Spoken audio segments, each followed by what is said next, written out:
Hello and welcome to my kitchen. My name is Sherry, and if you watched my last video, I showed you how to make homemade peanut butter in a blender.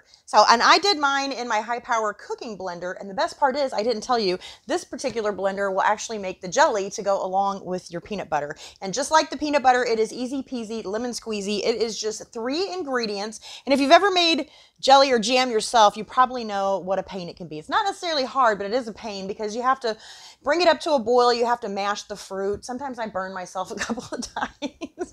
And with this, and you got to skim it off and, you know, ladle it into jars. And with this, you just put the ingredients in here. It's got a spout. You pour it in your jars and it's said and done. So anyway, I'm going to show you how this works. This actually has a patent pending on this setting, and it is our jam setting. And all we do to get started is I've got a pound of strawberries,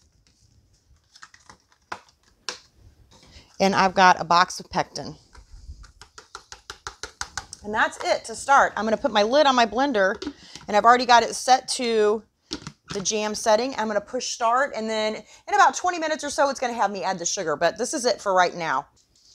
It's been about 20 minutes, and our blender just beeped, and it is flashing at us. It says add. So at this point, we're just going to take the lid off, and we're going to add in our sugar. So 3 cups of sugar.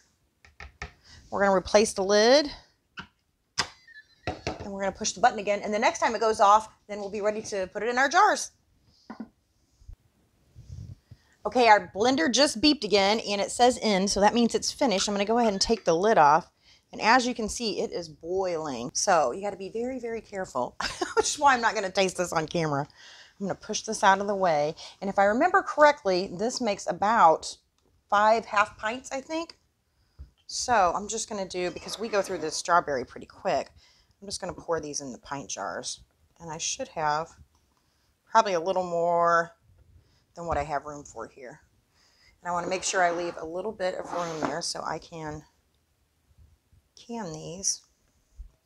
And I just love the strawberry because jam has all the little, you know, fruit pieces in it, and jelly is more clear, and this is in between, so it's just super smooth. I love it. Let's see if we can fit all this in here. Yeah, I was afraid I might have a little left over, but that's okay.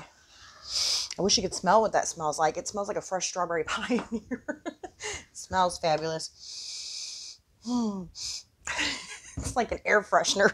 Anyway, I hope you can see just how easy that is. And one thing I keep forgetting to mention when I bring out this high power blender is this thing actually cleans itself too. So I'm going to run a little bit of water and a little bit of soap, and it's going to wash itself. Heated wash cycle right there. Anyway, thank you so much for watching. I'll see you next time.